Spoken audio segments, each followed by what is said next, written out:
اس نے انہیں اندر لا کر آباد کیا، نیز اس نے حاجیوں کے لیے میزبانی کا طریقہ بھی ایجاد کیا۔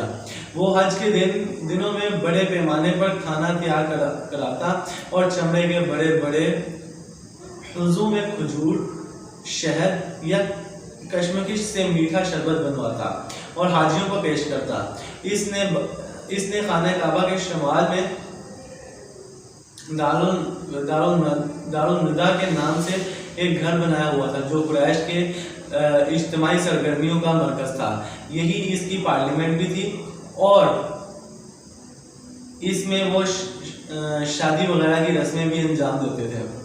قریش کا جھنڈا اور کمان بھی کسی ہی کے ہاتھ میں تھی، چنانچہ لڑائی کا جھنڈا اس کے سوا کوئی نہیں باندھ سکتا تھا۔ وہ بڑا کریم اور عقل مند تھا۔ قریش اس کی بات بے چون چڑھا تسلیم کرتے تھے۔ اب یعنی کہ ہم لوگوں نے قبیلہ پڑھا، اب اس کے بعد ہم لوگ خاندان کی طرف بڑھتے ہیں۔ آپ صلی اللہ علیہ وسلم کا خاندان آپ کے پردادا ہاشم کی نسبت سے ہاشمی خاندان کہلاتا تھا۔ ان کو کسی کے مناسب میں سے حاجیوں کی میزبانی کا منصب حاصل ہوا، جو ان کے بعد ان کے بھائی مطلب کی طرف منتقل ہو گیا۔ مطلب کے بعد پھر ہاشم کی اولاد کو یہ نسب حاصل ہوا اور اسلام کی آمد تک ان ہی کے ہاتھ میں رہا۔ ہاشم اپنے زمانے کے سب سے عظیم انسان شمار ہوتے تھے۔ انہیں وادی بختار کا سردار کہا جاتا تھا۔ وہ روٹی توڑ کر گوشت اور شوربے میں بھگوتے اور لوگوں کے کھانے کے لیے چھوڑ دیتے۔ چونکہ عربی میں اس طرح کسی چیز کو توڑنے کو ہاشم اور توڑنے والے کو ہاشم کہتے ہیں، اس لیے ان کا نام ہاشم پڑ گیا، ورنہ ان کا اصل نام امرو تھا۔ قریش تجارت پیشہ تھے۔ ہاشم نے ان کے لیے جاڑے اور یمن اور گرمی میں شام کا تجارتی سفر منظم کیا اور اس کے لیے دونوں ملک کے ذمہ داروں سے ضمانتیں حاصل کی۔ اس سفر کا ذکر قرآن مجید کی سورۃ قریش میں اللہ تعالیٰ کے ایک بہت بڑے احسان کے طور پر کیا گیا ہے۔ ہاشم ایک بار تجارت کے لیے شام جاتے ہوئے یثرب مدینہ منورہ سے گزرے تو وہاں بنو عدی بن نجار کی ایک خاتون سلمہ بن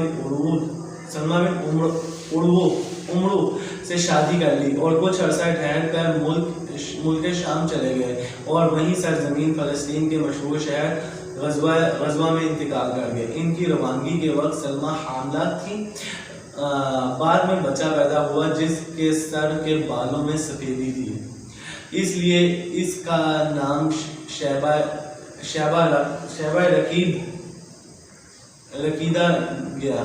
رکھ دیا گیا۔ ان کا نام شیبہ رکھ دیا گیا۔ یہ بچہ مدینہ میں پرورش پاتا رہا، لیکن مکہ میں ہاشم کے بھائیوں اور خاندان کے دوسرے لوگوں کو اس کا علم نہ تھا۔ 8 برس بعد مطلب کو اس کا پتہ چلا تو وہ مدینہ جا کر اس کو اپنے ساتھ لے آئے۔ جب مکہ میں داخل ہوئے تو لوگوں نے سمجھا کہ یہ ان کا غلام ہے، چونکہ اسے عبد المطلب کہنے لگے اور بالآخر وہ اسی نام سے مشہور ہو گیا۔ عبد المطلب بہت خوبصورت اور عظیم تھے۔ ان کے دور میں ان کا ہم مرتبہ کوئی نہ ہوا۔ وہ قریش کے سردار اور مکہ کے قافلے تجارت کے ذمہ دار تھے۔ جود و سخا اس قدر تھے کہ اس کا لقب فیض پڑ گیا۔ ان کے دسترخوانوں کا پس خود مسکینوں، جانوروں اور چڑیوں کو کھانے کے لیے ڈال دیا جاتا تھا، اور اس بنا پر ان کا یہ عرف بن گیا تھا کہ زمین پر انسانوں اور پہاڑ کی چوٹیوں پر وحشی جانور اور چڑیوں کو کھلانے والا۔ انہیں زمزم کا کنواں کھودنے کا شرف بھی حاصل ہوا۔ اس کنویں کو بنو جرحم نے مکہ سے جلا وطن ہوتے وقت پاٹ دیا تھا، یعنی کہ اس کو تباہ کر دیا تھا۔ اس وقت اس کی جگہ نامعلوم چلی آ رہی تھی۔ عبد المطلب کو خواب میں اس کی جگہ بتلائی گئی وہ کھودنے کا حکم دیا گیا، انہوں نے کھودا تو پرانا کنواں برآمد ہو گیا۔ انہی کے زمانے میں خانہ کعبہ پر ہاتھی کے حملے کا واقعہ پیش آیا۔ یہ سب حبشی تھے۔ ان کے سردار کا نام ابرہ تھا، جو یمن پر قابض اور حکمران تھا، اور خانہ کعبہ ڈھانے کے لیے 7,000 کا لشکر جڑا لے کر آیا، لیکن جب مکہ کے مشرق اور مزدلفہ اور منی کے درمیان وادی محشر میں پہنچا اور مکہ پر حملہ آور ہونے کے لیے تیار ہو گیا تو اللہ تعالیٰ نے اس کے لشکر پر چڑیوں کا جھنڈ بھیج دیا، جنہوں نے اس پر ٹھکری جیسے پتھر یعنی کہ کنکری چھوٹے چھوٹے پتھر برسا دیے اور کھائے ہوئے بھاس کی طرح ہو گیا۔ یہ واقعہ آپ کی پیدائش سے 50-55 دن پہلے پیش آیا۔ آپ صلی اللہ علیہ وسلم کی والدہ گرامی عبداللہ عبد المطلب کے سب سے خوبصورت پاک دامن اور چہتے لڑکے تھے۔ انہیں زبی بھی کہا جاتا ہے، اس کی وجہ سے کہ زمزم کی کھدائی کے دوران جب کنویں کے نشانات برآمد ہوئے تو قریش نے عبد المطلب کے ساتھ شرکت کرنی چاہی۔ اس کے لیے ان سے جھگڑا کیا، جو بڑی مشکل سے فروغ ہو سکا۔ یہ دیکھ کر عبد المطلب نے نظر مانی کہ اگر ان کو 10 لڑکے دے دیے اور ہر ایک مقابلے کے لائق ہوا تو ان میں سے ایک کو وہ اللہ کی راہ میں ذبح کر دیں گے۔ اب اللہ کا کرنا ایسا ہوا کہ ان کی یہ مراد پوری ہو گئی، چنانچہ انہوں نے سب لڑکوں کے درمیان قرعہ ڈلایا۔ قرعہ عبداللہ کے نام نکلا، لہٰذا ان کو ذبح کرنے کے لیے خانہ کعبہ کے پاس لے گئے، مگر قریش نے انہیں روک دیا، بالخصوص عبداللہ کے بھائی اور ماموں سخت آڑے آئے۔ بالآخر یہ فیصلہ ہوا کہ ان کے بدلے 100 اونٹ ذبح کیے جائیں گے، چنانچہ عبد المطلب نے ایسا ہی کیا۔ اس لیے آپ صلی اللہ علیہ وسلم کو 2 ذبیح کی اولاد کہا جاتا ہے، ایک ذبیح حضرت اسماعیل علیہ السلام تھے اور ایک آپ صلی اللہ علیہ وسلم کے والد عبداللہ۔ اس طرح آپ کو 2 فدیے دیے گئے، بزرگوں کی اولاد بھی کہا جاتا ہے، کیونکہ حضرت اسماعیل کو مینڈے کا فدیہ دیا گیا تھا اور آپ کے والد کو 100 اونٹوں کا۔ عبداللہ کی شادی آمنہ بنت وہب سے ہوئی، جو اس وقت قریش کی سب سے بلند پایہ خاتون تھی۔ ان کا باپ وہاب بھی بنو زہرہ کا سردار اور عالی نسب تھا۔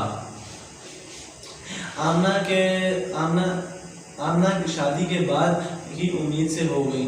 ادھر کچھ عرصے کے بعد عبد المطلب نے عبداللہ کو تجارت کے سلسلے میں مدینہ یا شام بھیجا۔ واپسی پر مدینہ میں انتقال کر گئے اور انہیں ناباغہ زیابانی کے مکان میں دفن کر دیا گیا۔ اس وقت تک آپ پیدا نہیں ہوئے تھے۔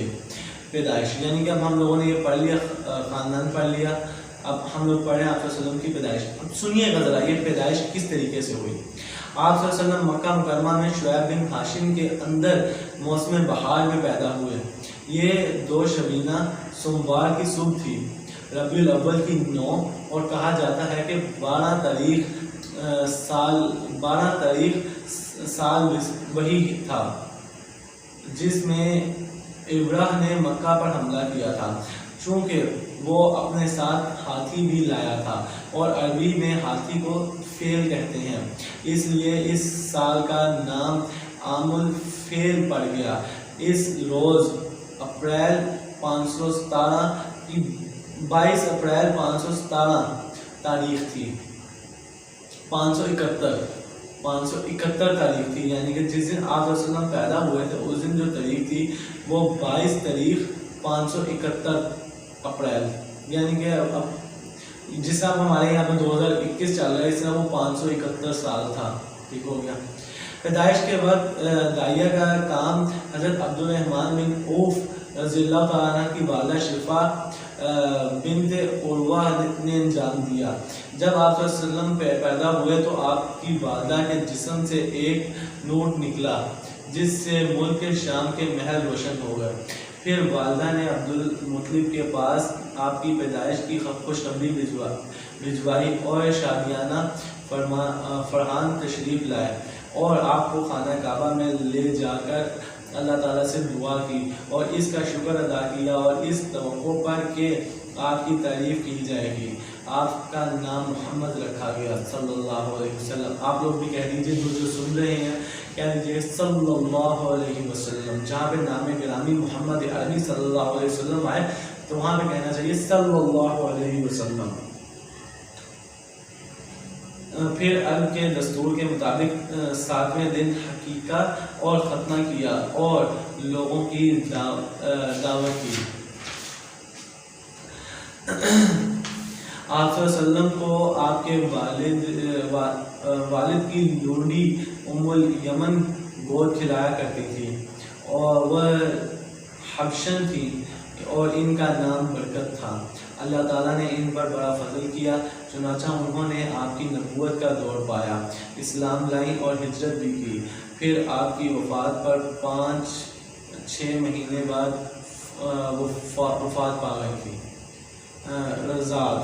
آپ صلی اللہ علیہ وسلم کی والدہ کے بعد سب سے پہلے ابو لہب کی لونڈی صوبیہ نے آپ کو دودھ پلایا۔ اس وقت اس کا اپنا جو بچہ دودھ پیتا تھا اس کا نام مسروح تھا۔ صوبیہ نے آپ سے پہلے حضرت حمزہ بن عبدالمطلب کو اور آپ کے بعد ابو سلمہ بن عبدالاسد مخرومی کو بھی دودھ پلایا تھا، لہذا یہ تینوں آپ کے رضاعی بھائی ہوئے۔ حلیمہ سعدیہ کی گود میں۔ عرب کے شہری باشندوں کا دستور تھا کہ وہ اپنے بچوں کو شہری بیماریوں سے بچانے کے لیے انہیں دودھ پلانے والی بدوی عورتوں کے حوالے کر دیا کرتے تھے تاکہ ان کے پٹھے مضبوط اور ان کی عربی زبان خالص ہو اور ٹھوس ہو جائے۔ اس دستور کے مطابق عبدالمطلب کو بھی دودھ پلانے والی دائیا کی تلاش تھی۔ ادھر بنو سعد میں بکر بن حوزان کی کچھ عورتیں اس غرض سے مکہ آئیں اور ان پر آپ صلی اللہ علیہ وسلم کو بھی پیش کیا گیا، مگر جب انہیں معلوم ہوتا کہ آپ صلی اللہ علیہ وسلم یتیم ہیں تو وہ آپ کو لینے سے انکار کر دیتی۔ ایک خاتون حاملہ بنت ابو ذؤب کو کوئی بچہ نہ ملا، لہذا انہوں نے مجبوراً آپ ہی کو لے لیا، مگر جب لے لیا تو ان پر خوش قسمتی کا ایسا دروازہ کھولا کہ دنیا حیرت زدہ رہ گئی۔ اس نے ایک جھلک آپ آئندہ سطور میں ملاحظہ کریں گے۔ حضرت حلیمہ کے والد ابو ذؤب کا نام عبداللہ بن حارث تھا اور وہ آپ صلی اللہ علیہ وسلم کے رضاعی نانا ہوئے۔ حلیمہ کے شوہر کا نام حارث بن عبدالعزیزہ اور دونوں ہی قبیلہ سعد بن بکر بن حوزان سے تعلق رکھتے تھے۔ اس طرح حارث کے بچے بچیاں آپ کے رضاعی بھائی بہن ہوئے، جن کے نام یہ ہیں عبداللہ، انیسہ، جامعہ۔ ان کا لقب شیمہ تھا اور اسی سے وہ مشہور ہوئی۔ وہ قدرے بڑی تھیں اور آپ کو گود کھلایا کرتی تھی۔ حلیمہ کے گھر میں برکت کی بارش۔ جیسا کہ پہلے اشارہ کیا گیا کہ جب تک آپ صلی اللہ علیہ وسلم حلیمہ کے گھر میں موجود تھے ان کے گھر میں برکتوں سے مالا مال رہا۔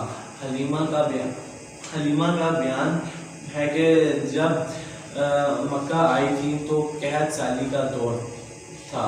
ان کے پاس ایک گدھی تھی جو اس قدر کمزور اور دبلی تھی کہ پورے قافلے میں سب سے سات اور ملیل چال چلتی تھی۔ ایک اونٹنی بھی تھی مگر وہ ایک قطرہ دودھ نہ دیتی تھی۔ حلیمہ کا اپنا بچہ بھوک سے بے قرار سے پوری رات بلکتا اور چیختا رہتا، نہ خود سوتا نہ ماں باپ کو سونے دیتا۔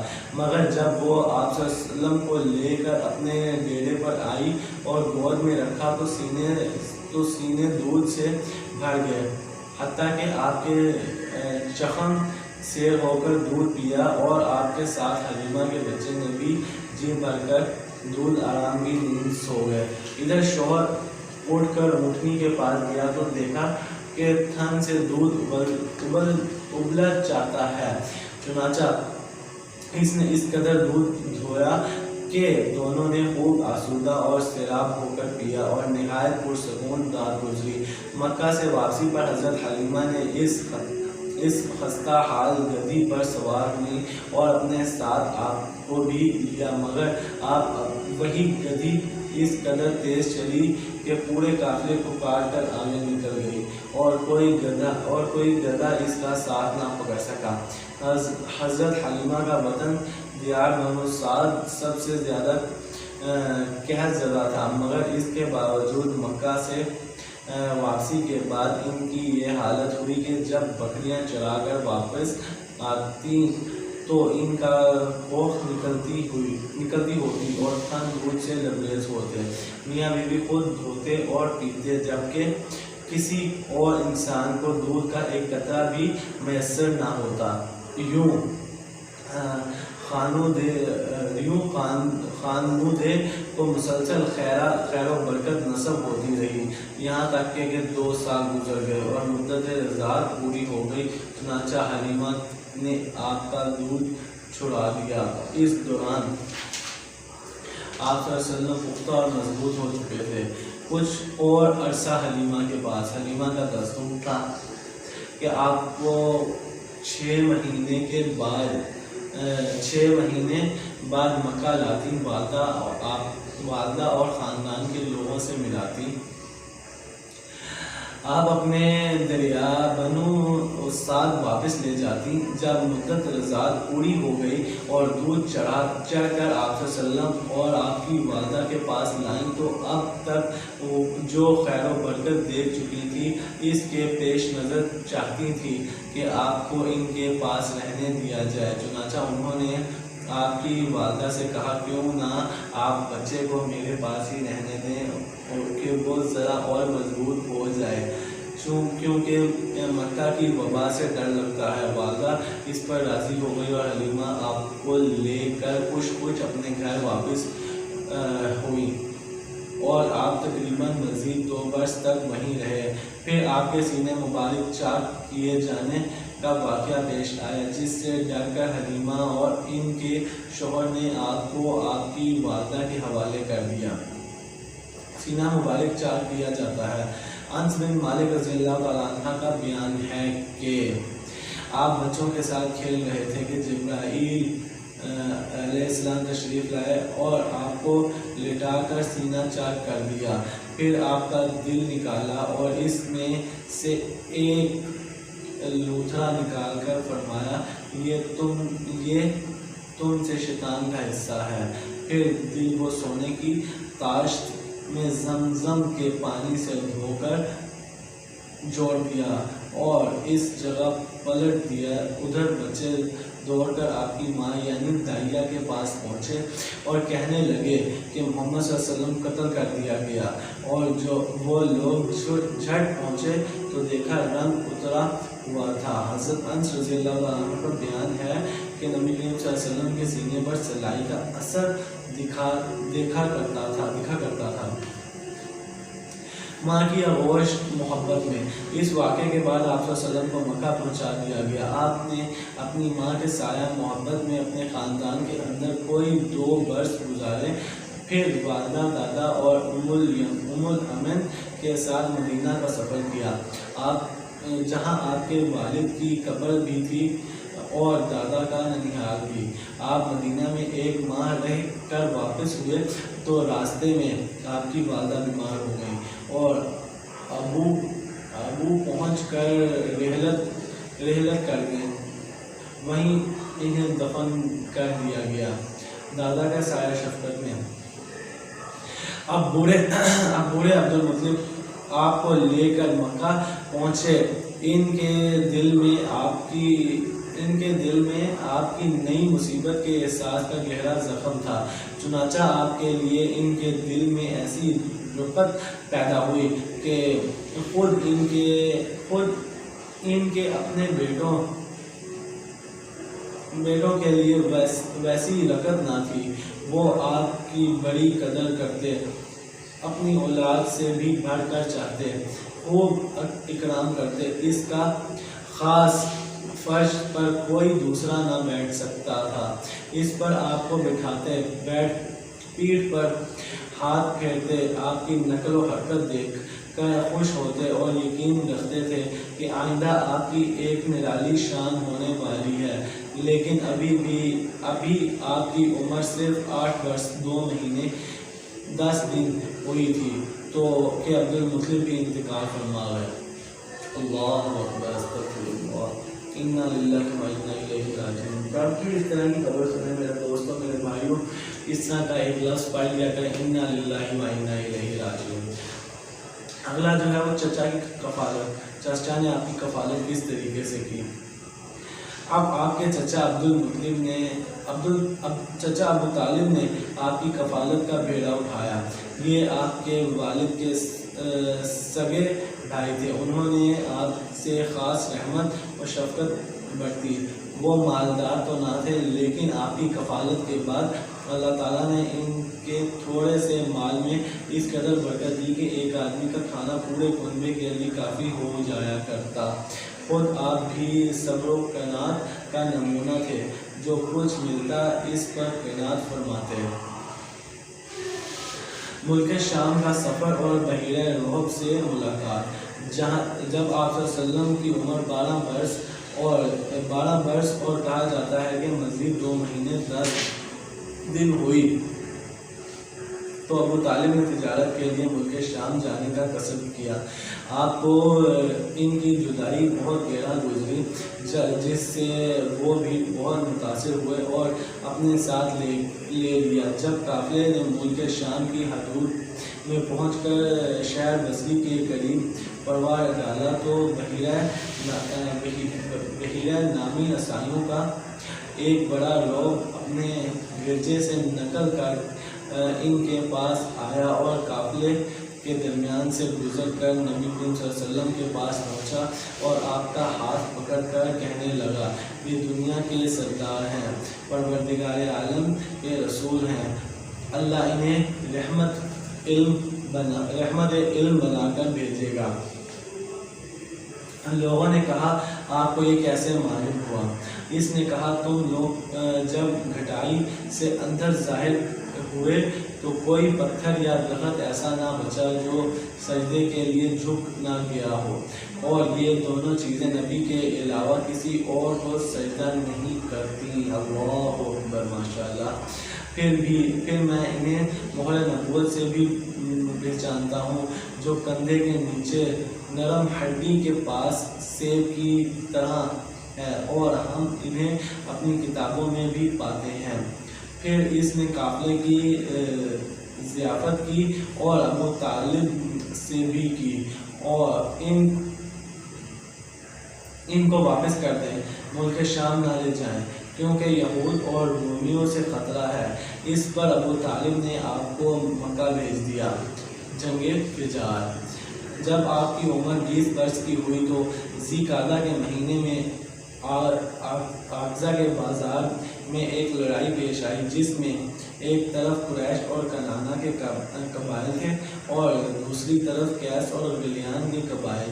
دونوں میں گھمسن کا رن پڑا اور فریقین کی کئی آدمی کھت رہے، لیکن پھر انہوں نے صلح کر لی اور طے کیا کہ دونوں طرف کے موقعین گنے جائیں گے، جدھر زیادہ ہوں ادھر والے زائد موقعین کا خون بحال ہے۔ اس کے بعد جنگ ختم ہوگی اور باہمی شور و عداوت کو مٹا دیا گیا۔ اس جنگ میں آپ کو تشریف فرما تھے اور اپنے چچاؤں کو تیر تھمایا کرتے تھے۔ اس کے نام جنگ فجار اس لیے پڑا کہ اس میں حرام مہینے کی حرمت پامال کی گئی تھی۔ فجار نام کے واقعات 4 بار پیش آئے، ہر سال ایک واقعہ پیش آتا رہا، مذکورہ واقعہ آخری تھا۔ اس سے پہلے کے 3 واقعات میں ہلکے پھلکے جھگڑے پیش آئے۔ لڑائی صرف اسی چوتھے واقعے میں پیش آئی۔ حلف الفضول، اس جنگ کے بعد ذی القعدہ کے مہینے میں 5 قریشی قبائل کے درمیان ایک عہد نامہ طے پایا۔ حلف الفضول کہتے ہیں۔ اس قبائل کے نام یہ ہیں: بنو ہاشم، بنو اسد، بنو تمیم، بنو مطلب، بنو زہرا۔ اس کی وجہ یہ ہوئی کہ زیبہ یمن کا ایک آدمی سامان تجارت لے کر مکہ آیا۔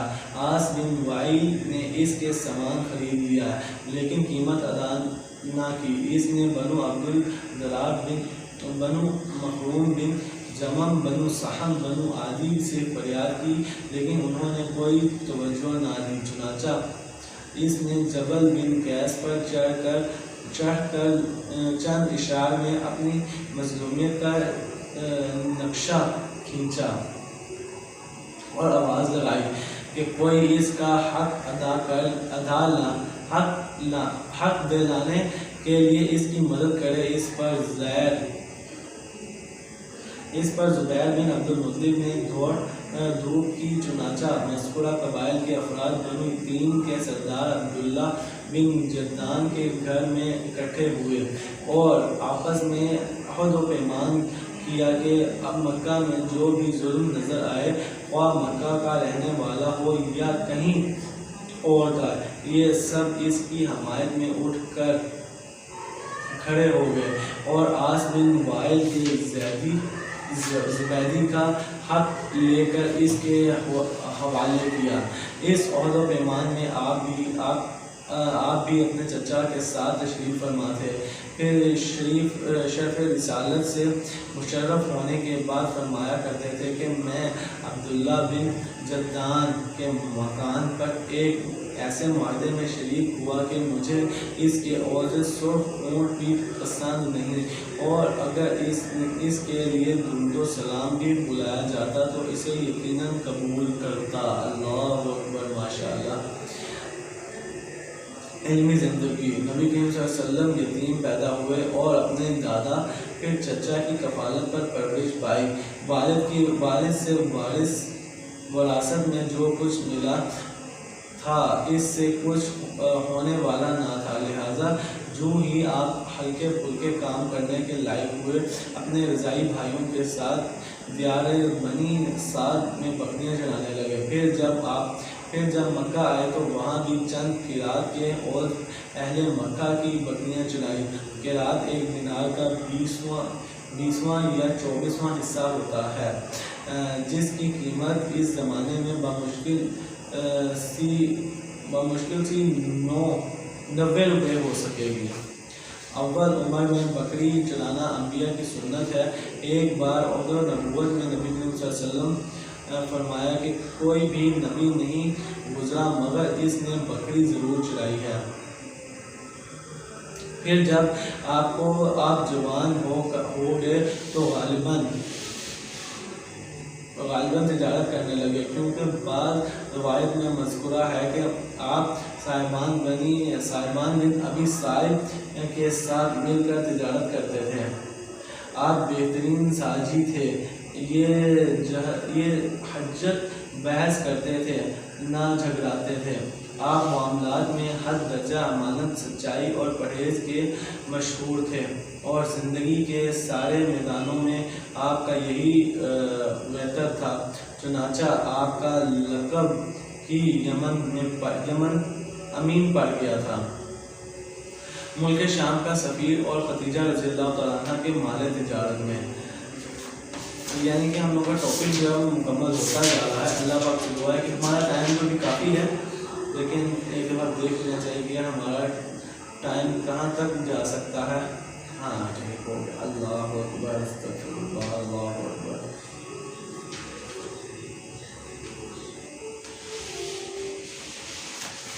ٹھیک ہو گیا. ملک شام کا سفر حضرت خدیجہ رضی اللہ تعالیٰ عنہ کے مال تجارت. آپ کا یہی شہر بن سہن کے کر کے خدیجہ رضی اللہ تعالیٰ عنہ آپ صلی اللہ علیہ وسلم کو تجارت کے لیے مال کی پیشکش کی. وہ شرف اور مال دونوں لحاظ سے قریش کے سب معزز خاتون تھیں اور لوگوں نے کچھ اجرت پر اپنا مال تجارت کے لیے دیا کرتی تھی. انہوں نے پیشکش کی کے ساتھ یہ بھی عرض کیا کہ وہ آپ کو سب سے اچھی اجرت دیں گی. آپ نے ان کے غلام مصر کے ساتھ ملک شام کا سفر کیا. وہاں خرید و فروخت کی خوب نفع اور اس قدر برکت ہوئی کہ پہلے کبھی نہ ہوئی تھی. پھر مکہ واپس آئے تو امانت دار فرما دی. حضرت خدیجہ سے شادی. ادھر حضرت خدیجہ رضی اللہ تعالیٰ عنہ نے امانت و برکت کا یہ حال دکھایا تو دم بخود رہ گئی.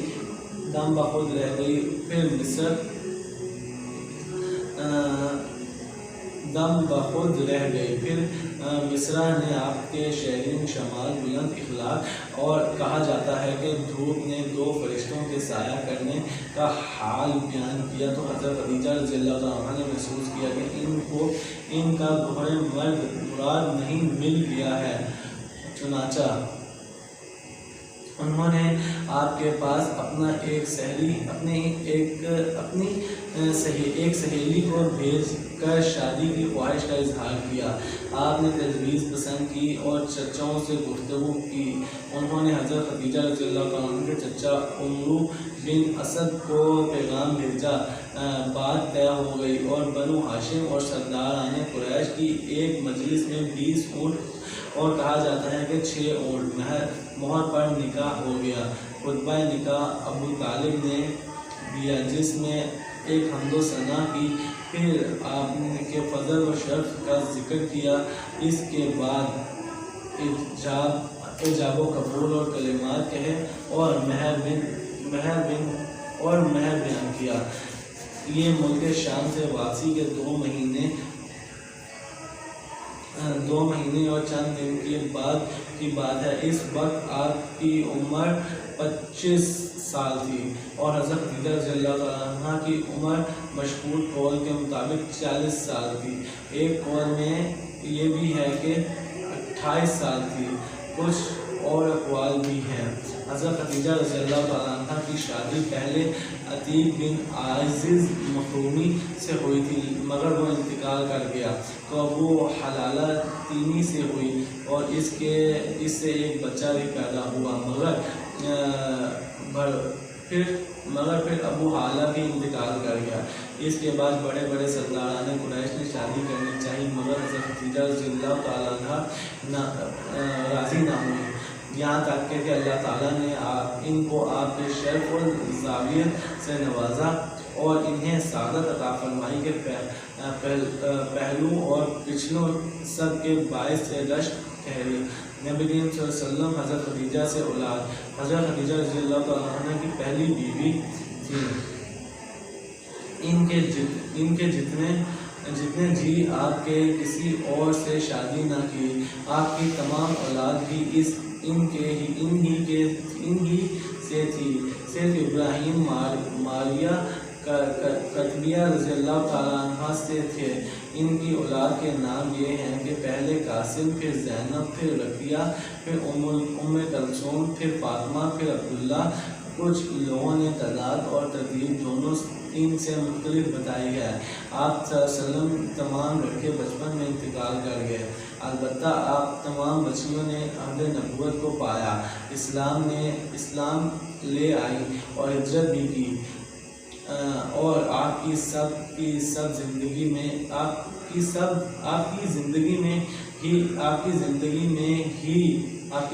ہی میں انتقال بھی کر گئی. صرف حضرت فاطمہ رضی اللہ تعالیٰ عنہ آپ کے بعد 6 مہینے زندہ رہیں.